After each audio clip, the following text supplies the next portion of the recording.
चलो let's get start with memorandum के अंदर हम लोगों ने देखे थे कौन से क्लॉजेस है, फटाफट बताओ। The name clause, situation clause, object clause, capital clause, liability clause, capital clause, then subscription clause and nomination clauses. समझ में आ रहा है? सबसे पहले हमने कौन सा क्लॉज उठाया था सर? नेम क्लॉज के बारे में हम लोगों ने सबसे पहले डिस्कस किया था। Name clause section 4 subscription 1 clause A क्या बोलता है कि हर एक कंपनी के नाम में क्या होना चाहिए, जल्दी बताओ सर। हर एक मेमोरेंडम के अंदर कंपनी का नाम होना चाहिए और उसके साथ में क्या अटैच होना चाहिए at the end of the name? एक तो प्राइवेट लिमिटेड या फिर लिमिटेड वर्ड। लेकिन इन सारी चीजों से मोह माया से कौन दूर है? Section 8 company, government company. समझ में आया सर? सेकंड चीज हमने क्या बोला था? नेम कैसा नहीं होना चाहिए?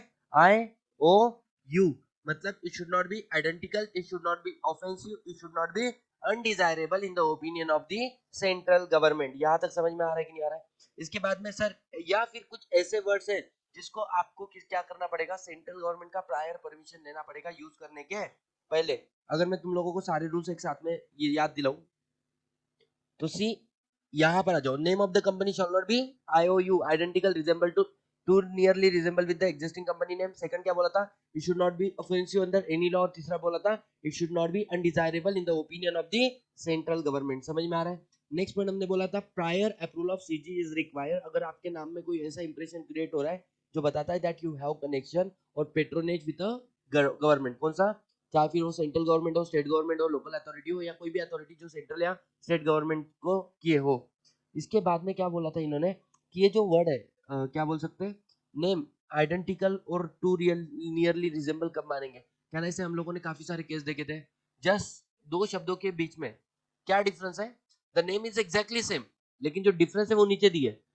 Private, private limited, LLP producer limited, Nidhi limited, ABC limited और ABC producer limited is one and the same, you will not get the name.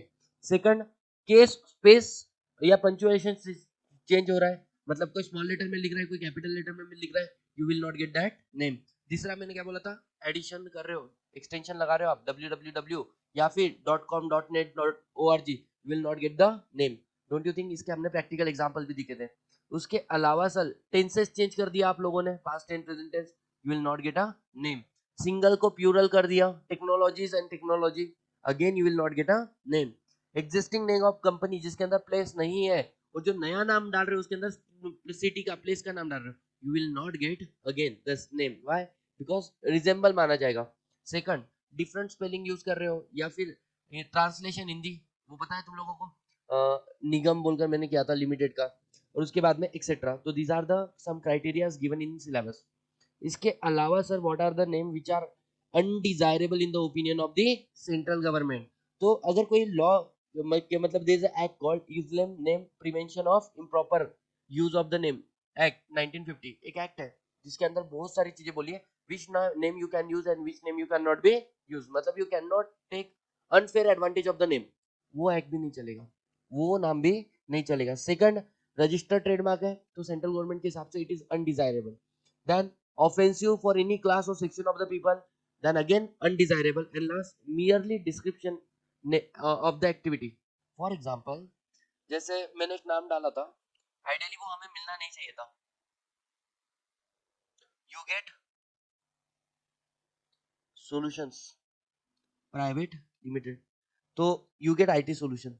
ये कंपनी मैंने इनकॉर्पोरेट की थी इन द ईयर लगभग 2017, आई इनकॉर्पोरेटेड दिस कंपनी। जब मैंने ये company को इनकॉर्पोरेट किया, you get IT solution private limited, तो मुझे जो ऑब्जेक्शन आया था वो इस पॉइंट से कि अगर आपकी कंपनी के अंदर नाम होना चाहिए पहली बात तो, और नाम मतलब डिस्क्रिप्शन एक्टिविटी बता दोगे आप, सोलर प्राइवेट लिमिटेड, अरे सोलर इज एक्टिविटी ना, या इलेक्ट्रिसिटी इज एक्टिविटी, समझ में आ रहा है? Producer is activity, manufacturing is activity, आपने सिर्फ एक्टिविटी का डिस्क्रिप्शन लिख दिया है, आपने कोई नाम रिजर्व किया है क्या? नहीं। तो you will get a name और you will not get a name, you will not get a name. But फिर भी मुझे ये वाला नाम मिला, क्यों? बिकॉज मैंने इसका बहुत जबरदस्त लेवल पे ड्राफ्ट किया था, रिप्लाई ड्राफ्ट किया था, वो रिप्लाई तो सिर्फ नेम से के लिए था, बाकी सारा सेटिंग हो चुका था बैकएंड से। समझ में आ रहा है? तो if you want everything is possible. हाँ, लेकिन भविष्य में कभी भी नोटिस आ सकता है चेंज ऑफ नेम के लिए, आएगा नहीं, दैट आई नो। यहाँ तक किसी को कोई प्रॉब्लम है? नेक्स्ट पॉइंट आ रहा है कि सर ऐसे कुछ नाम है जिसके लिए हमको अप्रूवल किसका लगेगा? सेंट्रल गवर्नमेंट का प्रायर अप्रूवल लगेगा। मैंने उसको थोड़ा सा इजी लैंग्वेज में करने की कोशिश की, हाउ कैन यू रिमेम्बर, ठीक है। पहले देखो ये नाम तो इजीली आ जाएंगे, central, state, union, federal, Republic, समझ में आ रहा है। दूसरा मैंने नाम रख दिए लोगों के, president, PM, CM, governor, this name you can not use. Then statutory, अब ये क्या बोल सकते हैं, गवर्नमेंट बॉडीज से कनेक्टेड नेम है। Statutory, judiciary, court, government authority, commission and board, competition commission, security exchange board of India.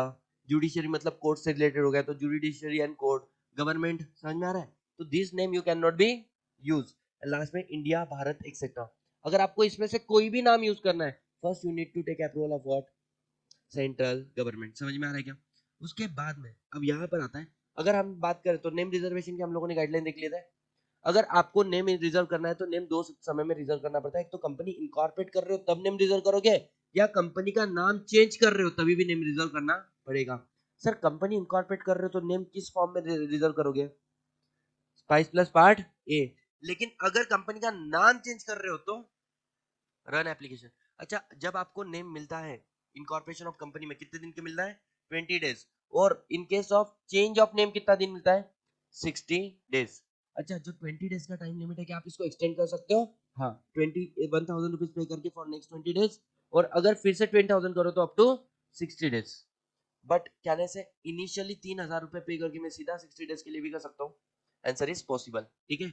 Next point आता है तुम्हारा, तीन चीजें याद रखना है नेम से लेके बाकी कुछ भी नहीं, कि नेम जब भी आप रिजर्व करो, अगर आपने रॉन्गफुल इंफॉर्मेशन के साथ में नेम रिजर्व किया है तो आरओसी ने आपको नेम दे दिया, बाद में आरओसी देखेगा कि आपकी कंपनी इनकॉर्पोरेट हो चुकी है या नहीं हो चुकी है। अगर अभी तक कंपनी इनकॉर्पोरेट नहीं हुई तो आपका नाम कैंसिल करेगा और आपको क्या देगा, 1 लाख रुपए तक का पेनल्टी लगाएगा। बट अगर कंपनी इनकॉर्पोरेट हो चुकी तो बोलेगा आप अपना नाम चेंज करो within 3 months by passing ordinary resolution, and if you don't change your name, either I will strike off your company name or I will make a petition for winding up। कौन बोल रहा है, ROC. पहला point clear हो गया। Next point, अभी तक ये सेक्शन 4 का बात चालू था, अब आ रहा है अगर हम चाहे तो क्या हमारी कंपनी का नाम भी चेंज कर सकते हैं, वॉलेंटरीली नाम चेंज कर सकते हो, हाँ। जब भी आपको अपनी कंपनी का नाम चेंज करना है दो चीजें चाहिए, one you need to pass special resolution, another you need to take a permission of the central government. लेकिन आज के डेट में सेंट्रल गवर्नमेंट का पावर किसको दे दिया, आरओसी को दे दिया है, ठीक है। सो कंपनी में change it's name by passing special resolution in general meeting, और दूसरा approval of the central government is required, ROC. Second चीज क्या बोले, provided that the approval of CG is not required, कब नहीं चाहिए, व्हेन जस्ट एडिशन और deletion of word private, याद आ रहा है तुम लोगों को। सेकंड चीज क्या बोला हुआ है कि सर कुछ ऐसी कंपनी जो अपना नाम चेंज कर ही नहीं सकती, कौन सी कंपनी, जिसने फाइनेंशियल स्टेटमेंट नहीं फाइल किया, जिसने एनुअल रिटर्न फाइल नहीं किया, या कोई ड्यू डॉक्यूमेंट्स होगा उसको फाइल नहीं किया, या फिर डिफॉल्ट किया किसका, डिपॉजिट, डिबेंचर या उसके इंटरेस्ट का, this company can not file change the name. अच्छा, जैसे डिफॉल्ट को गुड कर दे तो क्या इमीडिएटली नेम चेंज कर सकते हैं, हाँ। वो डिपॉजिट पे लिखा था कि डिफॉल्ट गुड करने के बाद में 5 साल, यहाँ पर सबसिस्टिंग डिफॉल्ट नहीं होना चाहिए, वंस डिफॉल्ट में गुड यू में चेंज, समझ में आया। सेकंड चीज आता है सर प्रोसीजर, अगर आता है एग्जाम में, what should I right, first you need to pass conduct board meeting, pass which resolution, board resolution for change of name। जैसे ही हो गया इसके बाद में क्या करोगे, run, because change of name है ना, you will company apply reservation of name in form run, कौन सा वेब बेस्ड फॉर्म है ये। अब एक बार आपका नाम रिजर्व हो चुका है तो कितने दिन के लिए नेम रिजर्व होता है, फॉर 60 डेज, मतलब आरओसी आपको क्या देगा, नेम रिजर्वेशन लेटर देगा। जैसे ही आरओसी ने नेम रिजर्वेशन लेटर दिया, आप सेकंड बोर्ड मीटिंग बुलाओगे, और सेकंड बोर्ड मीटिंग में क्या करोगे, ईजीएम को कन्वे करोगे कि भाई साहब ईजीएम बुलाना है। देन व्हाट विल हैपन, आप दोगे notice of EGM, notice of EGM. जैसे ही आपने ईजीएम का नोटिस दिया इसके बाद क्या होगा, सर ईजीएम आएगी, what you will do, pass a special resolution. Then what you will do, जब भी स्पेशल रिजोल्यूशन फाइल होता है, पास होता है, कौन सा, एमजीटी 14 फाइल फॉर्म करेंगे आरओसी के साथ में। फिर मैंने बोला था चेंज ऑफ नेम के लिए एप्लीकेशन देना पड़ेगा, अरे यस और नो, नेम वाज रिजर्व ना। अब तुमको सब कुछ डॉक्यूमेंट वगैरह अटैच करके कब देना है, आईएनसी 24 में किसको दोगे, आरओसी को। एज गुड एज वो सेंट्रल गवर्नमेंट आज आरओसी हो चुका है, आरओसी आपको क्या दे देगा, आईएनसी 25, मतलब आरओसी आपके नाम को रजिस्टर करेगा, ओल्ड नाम को कट करेगा, न्यू नाम को एंटर करेगा, और आपको क्या दे देगा, न्यू सर्टिफिकेट ऑफ इनकॉर्पोरेशन। और जिस दिन आपको न्यू सर्टिफिकेट ऑफ इनकॉर्पोरेशन मिला, कहने से उस दिन से आपका नाम चेंज माना जाएगा। And once the name change, उसके बाद में अगले 2 साल तक तुमको हर जगह पे पुराना नाम लिखना पड़ेगा, फॉर्मरली नोन एज, समझ में आया। Anyone any single problem with respect of change of name. Question आता है राइटिफिकेशन ऑफ नेम, क्या कंपनी, सुनना, company whose name is changed shall always apply to for new COI, new COI मतलब certificate of incorporation in form number INC4, और आपको जो new COI ROC grant करेगा वो किस में करेगा, INC25, मतलब एक कॉमन स्टेप है, ठीक है, चेंज ऑफ नेम के लिए। Sir rectification of name, rectification of name कब होगा, एक तो सेंट्रल गवर्नमेंट के ओपिनियन में, मतलब आज के डेट में पावर आरडी को दे दिया कि आपका जो नाम है वो क्या है, आइडेंटिकल है, टू नियरली रिजेंबल है, किससे, एग्जिस्टिंग कंपनी, या फिर अनडिजायरेबल है, ठीक है, या फिर किसी, आपका जो नाम है ना वो किसी ट्रेडमार्क से क्या है, रजिस्टर आइडेंटिकल मैच कर रहा है, और वो ट्रेडमार्क ओनर एप्लीकेशन दे देता है सेंट्रल गवर्नमेंट को कितने दिन के अंदर, कितने समय के अंदर, with in 3 year of incorporation of your company और चेंज ऑफ द नेम, ठीक है। सो यहां से कंक्लूजन क्या है, the name of company is identical or too nearly resemble with the another company and trademark, in that case आपको central government direct करेगा कि आप क्या करो, अपना नाम चेंज करो। How much time is given to you to change the name, 3 months. By which resolution, ordinary resolution. If you change the name, then inform to ROC within how many days, 15 days. If you don't change the name, don't worry, central government will take care, he will give you another name, मतलब आपका नामकरण करेगा, ORDNC, ordinary क्या, order of regional director not complied, plus the year of passing direction 2014, plus the serial number, application number जो रहेगा, plus CIN number of the company.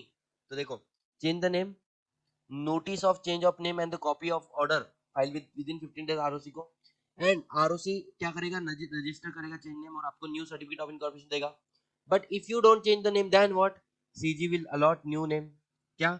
ORDNC, year of passing order, serial number, SIN number, and the fresh COI shall be issued in INC जब आपको RD के नाम का ये मिल रहा है ना, सर्टिफिकेट ऑफ इनकॉर्पोरेशन।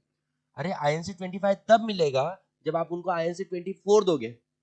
अरे बोलो हाँ है ना, बट आपने INC24 दिया ही नहीं तो INC25 कैसे देगा, तो वहां पे जो सर्टिफिकेट ऑफ इनकॉर्पोरेशन मिलेगा वो कौन सा रहेगा, INC20, नहीं INC11C, समझ में आ रहा है। और यहाँ पर आप लोगों ने ये पढ़ लिया था, अज्यूम कर सकता हूँ मैं, क्या है, सेक्शन नंबर 16, ठीक है। अब इसके